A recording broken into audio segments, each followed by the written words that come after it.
Hello जी। How are you well. आज हम देखने जा रहे हैं प्रत्यावर्ती धारा लेसन हम लोग पढ़ रहे हैं। पिछले लेक्चर में ईएमएफ कैसे निकालना है वो देखा था हमने। आज हम उसकी कुछ डिफिनीशंस जो इम्पोर्टेंट हैं, आती हैं बोर्ड परीक्षा में, वो देखने जा रहे हैं। जैसे हमारा प्रत्यावर्ती धारा का आयाम हो गया या शिखर मान हो गया, प्रत्यावर्ती वोल्टेज का आयाम या शिखर मान हो गया, और आवर्तकाल हो गया आपका प्रत्यावर्ती धारा का, और आवृत्ति और कला क्या होता है, ये सारी चीजें हम देखेंगे। तो यहाँ पर सबसे पहले तो हमें ये आना चाहिए कि प्रत्यावर्ती धारा और वोल्टेज का जो इक्वेशन होता है वो कल हमने डिराइव किया था। V बराबर V not sine omega T और I बराबर I not sine omega T होता है। तो यहाँ पर हम देखने जा रहे हैं। पहले तो सबसे पहले हम उसका ग्राफ बना लें फिर से, और उसके माध्यम से समझें।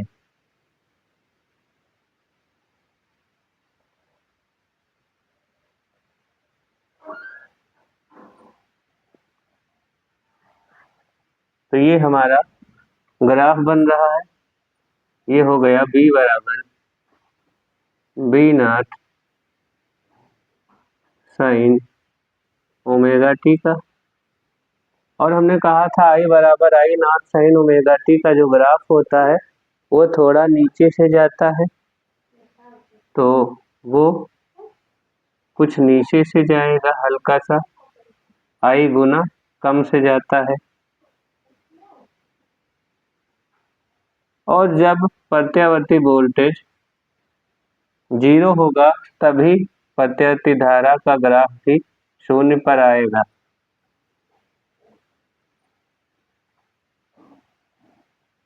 इस तरह से ये जो डॉटेड है हमारा ग्राफ, ये है I बराबर I not sine omega T का। यहाँ पर हमारा ये है V नॉट वोल्टेज का शिखर मान, और ये इसका पीक वैल्यू जो है ये है इतनी सी I नॉट। ये है I नॉट धारा का शिखर मान। इसी तरह से हमारा नीचे भी है।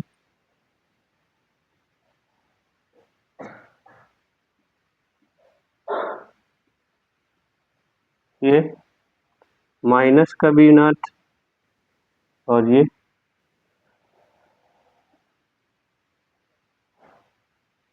माइनस का I नॉट। तो ये हमारे ग्राफ है। इसमें ये टोटल वैल्यू जो है इतनी सी, ये V नॉट है ऊपर तक। अगर साइड में हम लिखना चाहें तो यहाँ से यहाँ तक की वैल्यू V नॉट है, और ये इतनी वैल्यू डॉटेड वाली I नॉट है यहाँ पर। अब यहाँ पर देखेंगे कि आयाम क्या होता है। पहली डेफिनेशन यही होती है कि प्रत्यावर्ती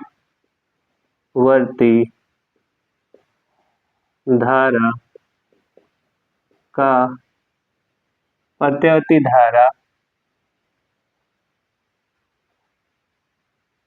अथवा वोल्टेज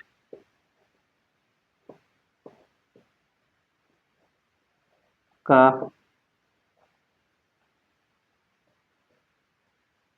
आयाम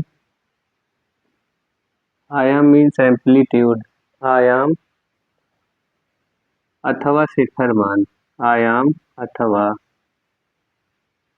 शिखर मान भी कहते हैं, पीक वैल्यू।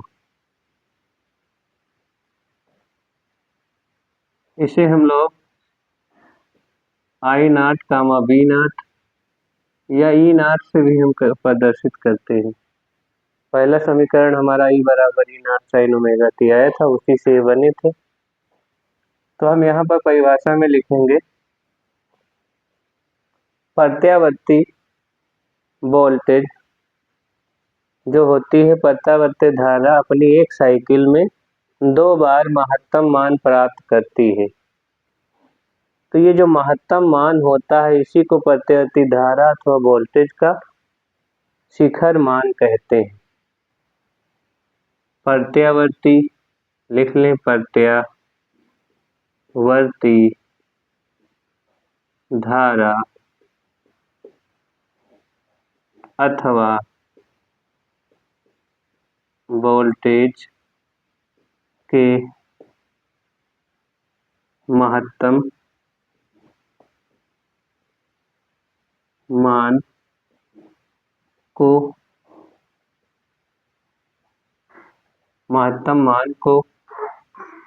प्रत्यावर्ती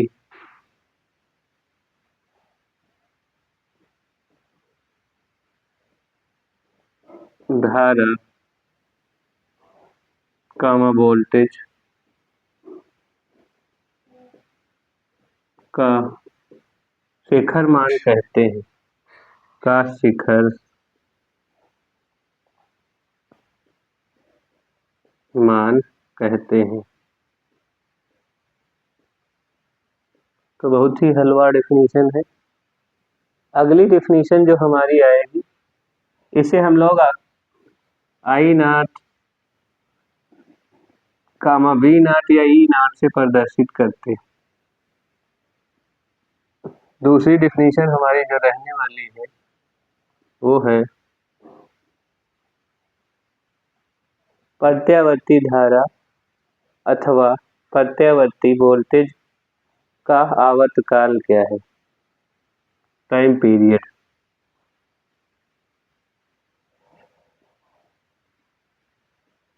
आवर्तकाल इसे कैपिटल टी से प्रदर्शित करेंगे। किसका है, प्रत्यावर्ती धारा का। तो हम लिखेंगे प्रत्यावर्ती धारा अथवा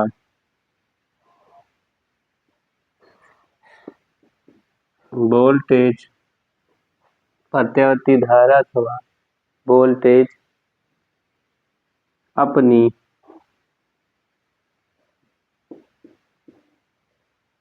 एक साइकिल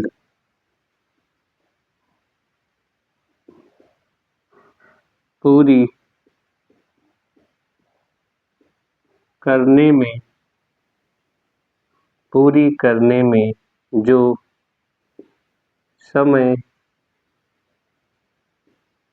समय लेती है उस समय को प्रत्यावर्ती धारा अथवा वोल्टेज का आवर्तकाल कहते हैं। तो ये हमारा ये डेफिनेशन से इसे टी से प्रदर्शित करते हैं। तो टी बराबर होता है हमारा 2 पाई बाई ओमेगा। ओमेगा क्या है, कोणीय वेग है। 2 पाई क्या है, एक साइकिल में जो कोण है, यहाँ पर हमारा कोण 0 है, यहाँ पर हमारा 90 डिग्री है, यहाँ पर हमारा 180 डिग्री है और यहाँ पर हमारा 270 डिग्री है और यहाँ पर हमारा 360 डिग्री होता है। 360 को हम 2 पाई कहते हैं, 360 को 2 पाई कहते हैं। अब प्रत्यावर्ती धारा की आवृत्ति जो है उसकी परिभाषा हम लिखेंगे। तो प्रत्यावर्ती धारा की जो आवृत्ति होती है हमारी वो लिखने जा रहे हैं। इसका मात्रक सेकंड होगा क्योंकि समय का मात्रक सेकंड होता है। एक अक्ष पे हमारा टी होता है और इधर जो भी आप प्लाट करो, अगर वोल्टेज प्लाट करोगे तो वही अक्ष पे वोल्टेज होगा और धारा प्लाट करोगे तो वही अक्ष पे धारा होगी। आवृत्ति अगली डेफिनेशन है आवृत्ति।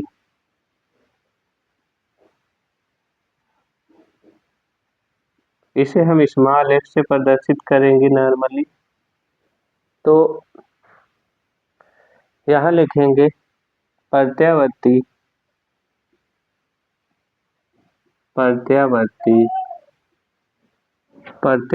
धारा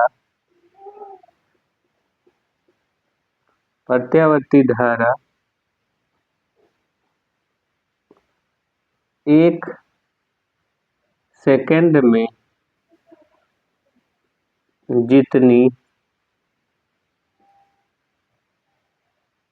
पूरी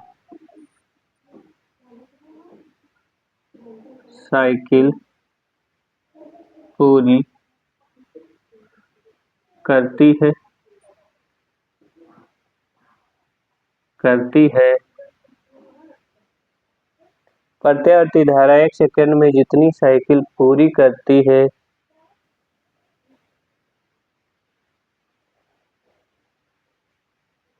प्रत्यावर्ती धारा अथवा वोल्टेज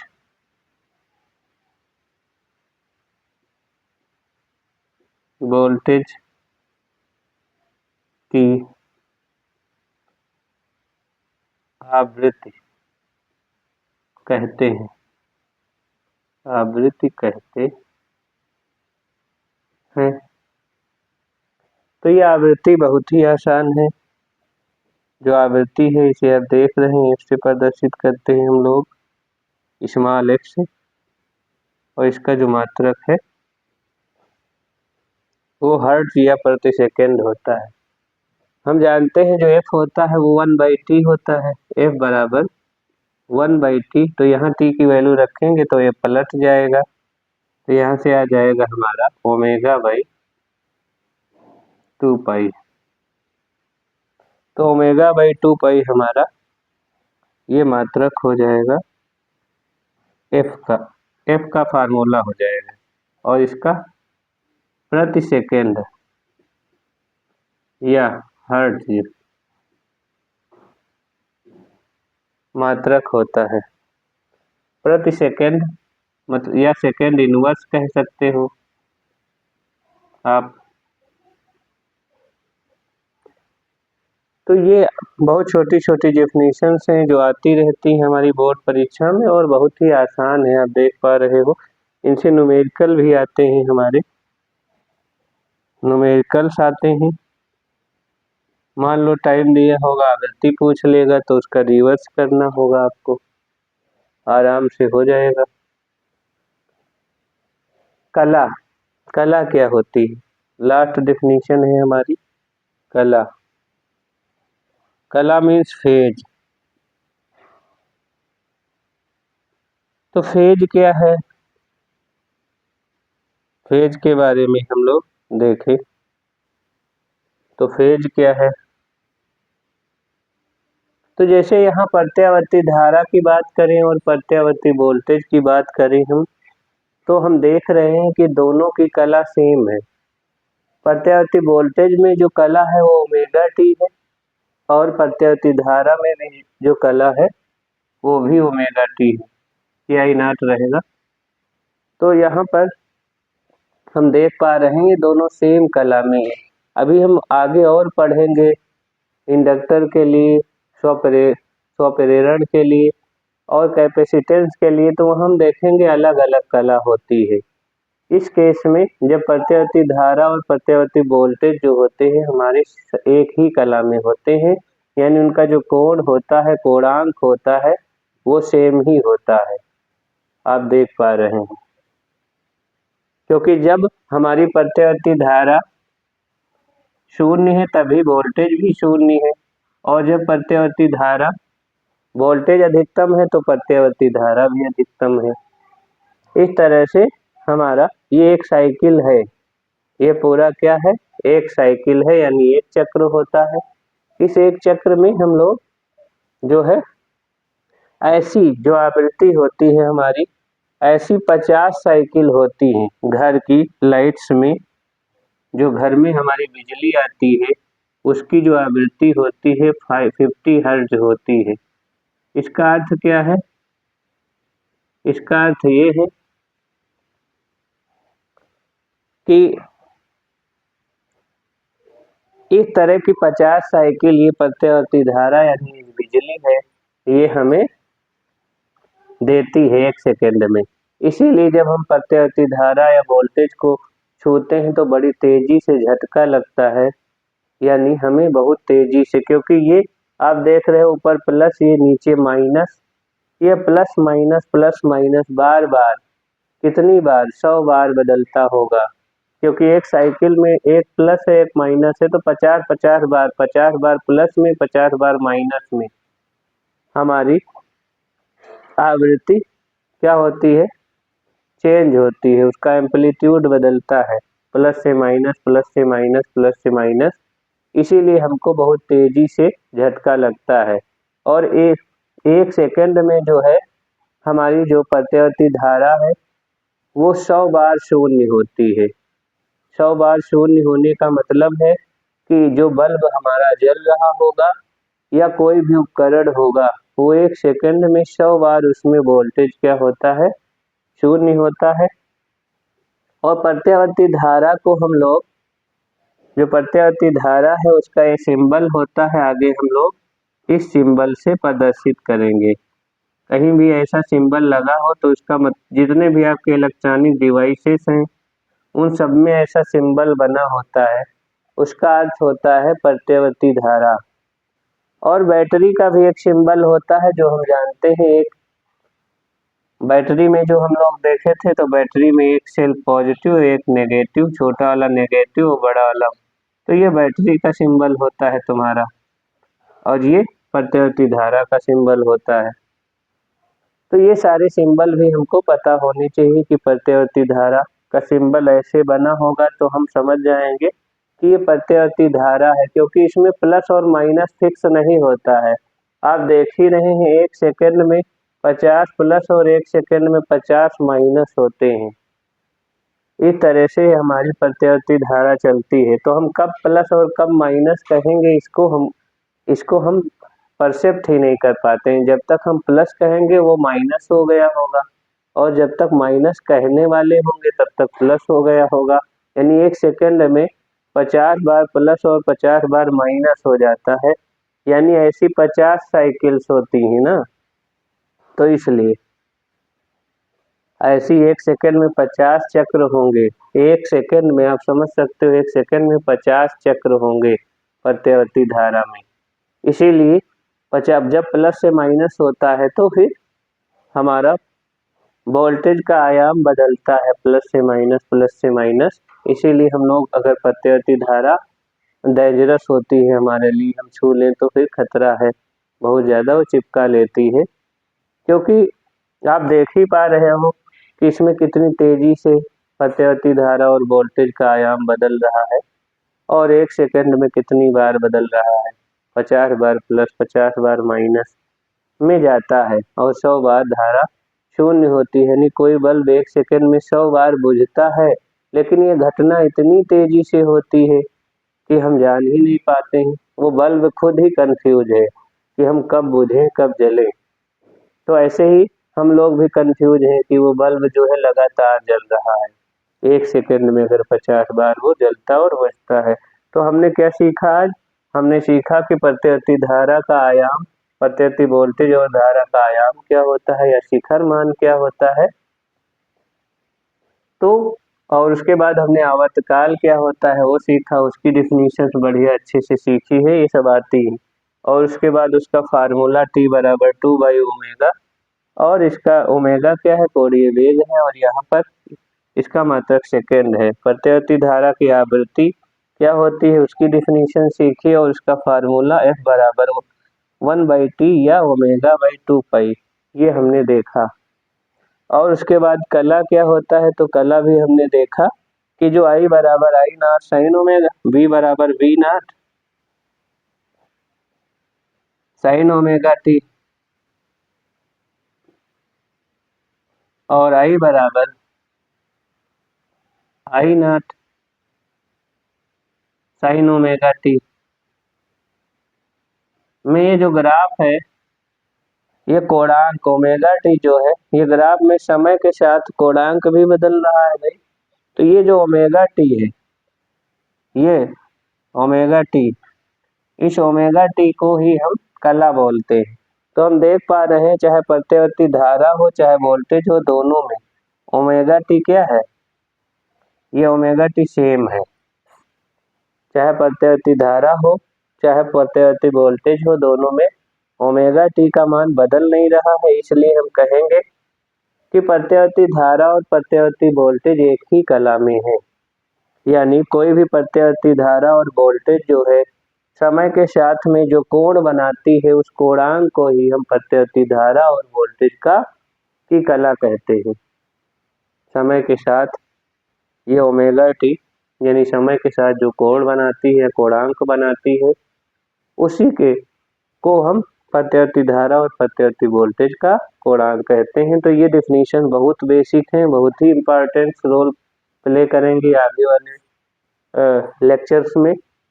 तो ये सारी चीज हम बेसिक से अच्छे से जान लेंगे। तो आशा करते हैं आपको बहुत अच्छा से समझ में आया होगा, और अगले लेक्चर में फिर मिलते हैं। Thanks for watching.